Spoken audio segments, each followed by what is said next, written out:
ओम श्री परमात्मने नमः। ओम नमो भगवते वासुदेवाय। पौष मास महात्म्य 13वां अध्याय सुनेंगे आज। ऋषि कहने लगे, हे सूत जी, राजा दृढ़धनवा को पुरुषोत्तम के सेवन करने से राज्य, पुत्र, पौत्र और पतिव्रता स्त्री कैसे मिली, और योगियों को भी अति दुर्लभ भगवान का वह लोक कैसे प्राप्त हुआ। इस इतिहास को आप विस्तार पूर्वक हमसे कहिए। यह सुनकर सूत जी उनसे कहने लगे, हे ब्राह्मण, आकाश गंगा की तरह पवित्र करने वाली सुंदर एवं पुरानी दृढ़धनवा की कथा मैं तुमसे कहता हूँ। हाय हाय देश का चित्रधनवा नाम से विख्यात एक राजा हुआ था। उसका पुत्र महातेजस्वी, सब गुणों से युक्त, सत्य बोलने वाला, धार्मिक दृढ़धनवा नाम से विख्यात हुआ। वह दृढ़धनवा चारों वेदों को अंगों के सहित पढ़कर, विधि पूर्वक गुरुजी की पूजा करके, दक्षिणा देकर पिता के नगर को गया। अपने नगर में रहने वालों को नेत्र का आनंद उत्पन्न करते हुए उसने अपने पिता चित्रधनवा को प्रसन्न किया।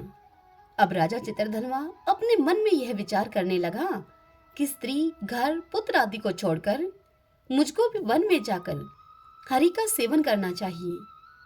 ऐसा मन में विचार करके समर्थ राजा दृढ़धनवा को सब राजपाट सौंपकर वह विरक्त होकर पुलस्त्य ऋषि के आश्रम को चला गया और वहां जाकर वह तप करने लगा।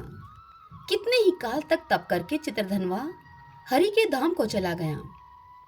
दृढ़धनवा ने जब अपने पिता की वैष्णवी गति को सुना, तब अपने पिता की और्ध्व दैहिक क्रिया की।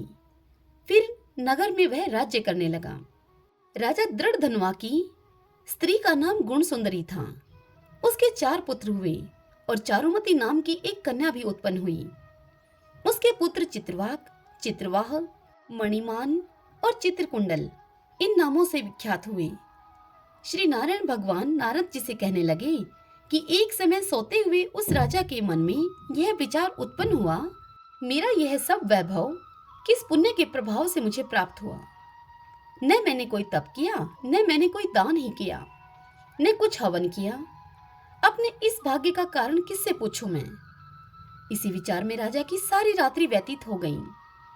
प्रातः ब्रह्म मुहूर्त में उठकर यथाविधि स्नान आदि करके खड़ा होकर उदय होते हुए सूर्य को अर्घ देकर, ब्राह्मणों को दान आदि देकर और नमस्कार करके वह राजा घोड़े पर चढ़कर तत्काल शिकार के लिए वन में चला गया। वहां उसने शिकार किया। उसी वन में राजा दृढ़धनवा के बाण से घायल होकर एक मृग दूसरे वन में भाग गया। घायल मृग के शरीर से गिरते हुए रुधिर के निशानों से राजा दृढ़धनवा भी उसके पीछे पीछे भागा, परंतु थोड़ी देर में मृग राजा की दृष्टि से ओझल होकर कहीं छिप गया। राजा ने प्यास से व्याकुल होकर घूमते फिरते हुए सागर के समान एक सरोवर को देखा। वहां पर तत्काल जाकर राजा ने पानी पिया। तत्पश्चात वहीं उसने अत्यंत घनी छाया वाला वट का वृक्ष देखा। उसकी जटा से घोड़े को बांधकर राजा वहां पर बैठ गया। वहां पर वाणी बोलता हुआ एक शुक अर्थात एक तोता भी आया। राजा को अकेले बैठा हुआ देखकर वह शुक बार बार एक ही श्लोक बोलता रहा, तू पृथ्वी में अत्यंत सुख को देखकर सार वस्तु को नहीं विचारता तो कैसे पार पहुंचेगा। वह तोता इस प्रकार बार बार यह श्लोक बोलता। ऐसे उसके इन रहस्यपूर्ण वचनों को सुनकर राजा को यही सोच हुआ कि यह बारंबार ऐसे वचनों को क्यों कहता है, या फिर यह शुकदेव जी हैं। मुझ मूढ़ को संसार सागर में डूबे हुए देखकर मुझको श्री कृष्ण का भक्त समझकर मुझ पर कृपा करके उद्धार करने को आए हैं। वह राजा इसी विचार में था कि पीछे से उसकी सेना वहां आ गई।